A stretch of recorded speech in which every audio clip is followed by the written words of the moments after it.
Who has lots of leftovers in their fridge right here? Also, whose pants were fitting a little tighter this morning? This one right here. So let's talk about leftovers. This is what I'm doing with mine. I do this every year, actually. In fact, I was just chatting with Sarah Moulton on my podcast, Hungry for More, an Epicurean's Dilemma, about this very dish. You can actually watch that interview on my YouTube channel. Just search Hungry for More, an Epicurean's Dilemma. You can also listen to it wherever you like to listen to podcasts. But we were talking about Thanksgiving, and I said one of the main reasons I go through all the trouble on Thanksgiving is because of this very recipe. It's turkey shepherd's pie. Again, like I said, I make it every single year. It's so delicious, and it uses up all of your leftovers for the most part. The only thing really I had to buy for this were mushrooms, which are gonna go in the dish. So let's talk about the leftovers that we're going to use. I had mom labor in the kitchen earlier today. She shredded up all this turkey for me. This is dark meat and white meat, probably about 5 to 6 cups of turkey. I'm gonna be making a lot of this turkey shepherd's pie.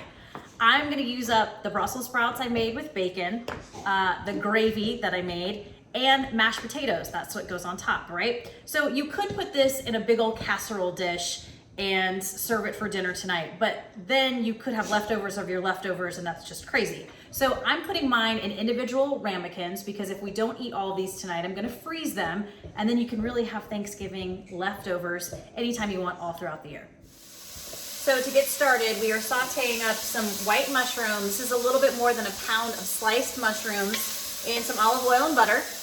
And then to this, I'm gonna add 2 celery stalks that I diced up and 1 large shallot.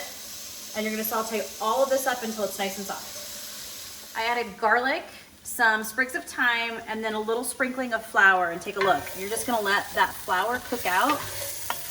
Not a lot of flour, maybe like a tablespoon. We're gonna add chicken stock, because I know y'all got some leftover chicken stock. Just about like that. And then this is where my little trick comes in. I have a good amount of leftover gravy. It's all gelatinous and yummy and fatty and delicious, and that's where a lot of that flavor is, right? This is all gonna go in too, and this is gonna help thicken up your filling for the turkey shepherd's pie. Let this cook just a few minutes until it's nice and thick, and I'll show you what's next. Okay, this is where it gets fun for me. Here are my Brussels sprouts that I cooked up with bacon. All of these go in. And you can see, hopefully maybe, that sauce I created thickened up nicely. That's what you want it to look like.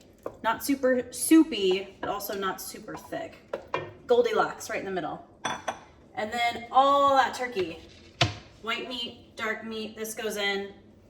If this gets a little dry, you could add a little bit more stock. Check it for seasonings, a little salt and pepper. I'm gonna add some chopped Italian parsley, and then this is ready for my ramekins. So this is simmered for about 10-15 minutes. I've turned off the heat. Some Italian parsley goes in. And we're ready to fill ramekins. So get your station ready to go to start filling your ramekins. I've got my filling here in my big old pot. And then I've got my ramekins that I sprayed out with some cooking spray on a baking sheet because you're gonna make some mess. And then here are my leftover mashed potatoes. I just mixed up with a little splash of milk to kind of get them working, and then grated white sharp cheddar cheese and a buttload of it because I want the tops to be pretty cheesy. So this is how it works. Pretty self-explanatory at this point, right? You take a spoonful of your filling and make sure you add a little bit of that juice in there because that's what's gonna make it bubbly and beautiful. I know the suspense is killing you. We're gonna fill them to about there.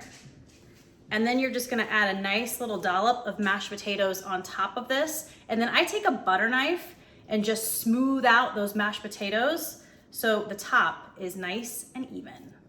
Ooh, look at these. Made 8 ramekins actually, and I topped them with some more cheddar cheese because why not? I'm gonna bake these tonight, 415 degrees for about 20-25 minutes until they're bubbly and delicious. They will tell you when they're ready. The rest of them I'm gonna put in the freezer for a very busy night coming up this holiday season when you don't have to cook and you want a little bit of Thanksgiving. Cheers, guys.